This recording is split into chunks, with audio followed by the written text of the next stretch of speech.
Right, I'm back to just look at the chart with you. I'm just hoping that my last one goes through because it seems not to be showing up. Anyway, my last recording, otherwise I'll have to redo it. Okay, so just have a look at the chart and see if you can see Neptune. Start there so that you can see if you can see the trident symbol that represents Neptune in the chart. And just giving you a moment there, here's Neptune in my chart at 18 degrees and 55 minutes, which means almost 19 degrees of Sagittarius. Okay, those pauses are just to give you a moment for you to practice your own recognition of the glyphs and the glyphs for the signs, glyphs for the planets, etc. So in my chart, Neptune is in the 4th house. When we looked at my Neptune story, we asked, where is my generational Neptunian ideals? And that would be around the sign. So if I have my Neptune in the sign of Sagittarius, my generation, because remember when we're talking Pluto, Uranus, Neptune, we will be looking at a generation. So maybe a Pluto generation will be a slightly bigger than your Uranus generation, for example. But nonetheless, there are these little pockets of a period of time where people born underneath that planet and that sign will have a certain reflection on what we bring to society as we grow and mature and roll through our lives. And so because Neptune is very idealistic, Neptune's sign, our sign that Neptune is in, is going to tell us how as a generation our ideals revolve around that.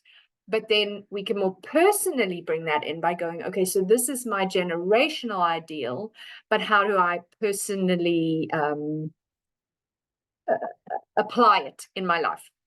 So for those with, for example, for me with the Sagittarius Neptune, Sagittarius is a seeker of knowledge. And if you add the idealistic Neptune to it, it's like, I desire a beautiful utopian world where people are honest, where people can explore other cultures, where we don't judge each other for being different, but rather we embrace each other's differences and we learn from each other culturally. And I think that there is a section of our generation that had that are going, okay, how can we explore other cultures? Like a lot of people from my generation went traveling, finished school and went traveling and saw the world. It was a very common thing to do when I was finishing school, certainly. And then a lot of those people also ended up going to live in other countries because they met someone from another land and they married them there, or they brought somebody back to their land that they met in another land. And so there is this connection to multicultural, different religious ideals, different gender feels, all of that, different sexuality, where it was like, well, isn't that okay? Can't we just do those things? And for me, it's live in my 4th house, which is, as we will all remember, the 1st, 4th, 7th, and 10th are the most fundamental houses in our chart. So because I have that ideal, it also brings back to the home, roots, and security place of my chart. So where this becomes quite interesting is that from my own childhood, where there was the break of the parents that became part of the original wound and the abandonment issues that I carry, it's like, how do I create a space where there is more honesty, more truth, more diversity, and spiritual depth in my home environment? So I became that. We can also see how I do a lot of my work from home. My work is very spiritual. All of those things are true. But then in the family dynamic, the ideal that I so desperately wanted to bring into my life didn't work, and I've ended up getting divorced as well. So again, it's like, but where was that, bearing in mind that Chris has the same generational Neptune, and I actually think he even has his in the same place. And so we had this shared illusion of what we were creating that wasn't true. It went into a delusional space, and it wasn't true. We were both fighting with our blinkers on well, I can't speak for him. I was fighting with my blinkers on to try and have what I was trying to create be the reality, but the reality was something different. And it's almost like you can see there the Neptunian refusal to be real with it, to say this is toxic, this is addictive. I was in an addictive marriage, for goodness sake. I mean, it's classic. It's what we call in astrology good. Wasn't good to live in, but it's like so classic with the astrology that I was hooked into a relationship with an addict where he became my addiction and working became my addiction. Well, actually, I think I had that before him. And I became delusional in it because I was so adamant that I was going to do better than my parents, as so many times we think. I'll do it differently. I'll do it better. I won't fail at marriage, and whatever the narrative is in there. So then you create this illusionary bubble that isn't real. And when it pops, if it pops, some of us never pop it, then you can see the delusion that lies beneath. It's not actually what you thought you were creating, and actually maybe it never was. And then you have to deal with the sort of, again, the nebulous waves of that. Okay, and you can see also in my case, my Neptune is hooked into a mystic rectangle, which is a aspect pattern that speaks to being psychic and intuitive. And interestingly, the moon speaks very much to intuitive connections, embodied intuition. Neptune is very much intuitive connections. Pluto is deep transformational work. And Venus is a value. So you can see that I am hooking into a very positive part of my chart, which really is exactly the work that I do. I've taken that deep intuition. I've done the transformational work personally, and I do it with others.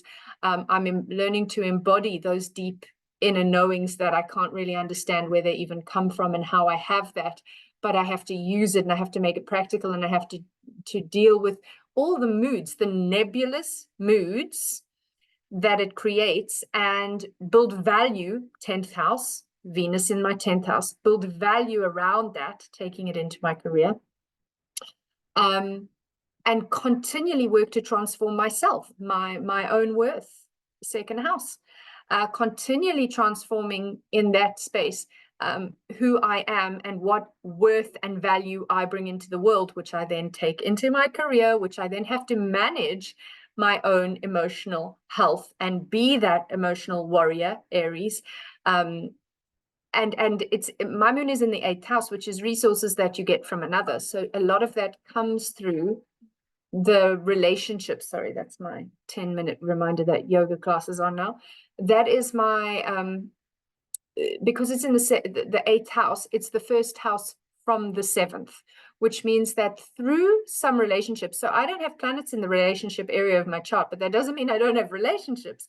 And it is through my relationships that I end up having to become a lot of the time, that the gift or the residue, which sometimes doesn't feel like a gift, from the relationship, because this is like what you gain from a relationship. This is resources from another. And those resources, sometimes it's money, sometimes it's like inheritance, or your husband gives you an allowance. Like, it can be that obvious, but sometimes those resources are the wounds, the challenges. And I think, in based around what we were just talking about with Neptune and my relationship, etc., in the 4th house, that the gift of the challenging relationships in my life from childhood to my marriage have made me this emotional warrior that has helped me to gain the value, to bring into my career, to stabilize in the home space. And that's also been part of the journey. So that's a very powerful connection. Also have Neptune opposite the sun. So in effect, Neptune is making a relationship with, we can look at the moon as mother and we can look at the sun as father. So I have this nebulous Neptune making an aspect to both of my parent archetypes in the sky. So a good one to the moon, a more positive trine, but saying that in a complicated transformative aspect pattern. So we could say the relationship with the mother was complicated and transformative. Let's just stop there. And then we could say that the relationship opposition to sun, the relationship to my father was, and honestly, my father's actually a lot like my ex-husband. So there is a lot of not truth, a lot of lies, a lot of manipulation, sneaky ways of saying things so that you never really knew where you stood. So it's like, how do I know if I can trust you? And with Neptune in the home space, it didn't feel safe at home. It didn't feel safe. I couldn't rely on my father to make me feel safe, which in the ideal, Neptune ideal, your father makes you feel safe. Your mother makes you feel safe. But when your mother lives in the 8th house, in the sign of Aries, is this okay? I have to be the emotional warrior. Am I the child or am I the warrior? And also, as I say, with this, like, I can't rely on father. I can more rely on mother, but it's complicated. Okay, so those are the kind of ways we could look at it. And there's also this, we spoke a little into the quincunx last Zoom session, this dashed green line to my Mercury, which means, again, because Mercury sees the details, Mercury has the details, and Neptune doesn't do details. So there's this like elusive detail connection. And sometimes Mercury's like, I know it should make sense, but something's not fitting. Or otherwise Neptune's like, I don't know what details means. Like, I don't know how to make this smaller. It's an entire ocean. It's not a piece of a puzzle. So yes, a little bit uncomfortable in that one, very uncomfortable in the opposition, which thankfully is relatively wide, 18 to 26 degrees with the sun, and then this very complex, interesting dynamic with the mystic rectangle. Okay, I've got an open Zoom room now, so I'm going to stop the share and stop the recording and look forward to meeting you on our Zoom meet. Thanks for your time.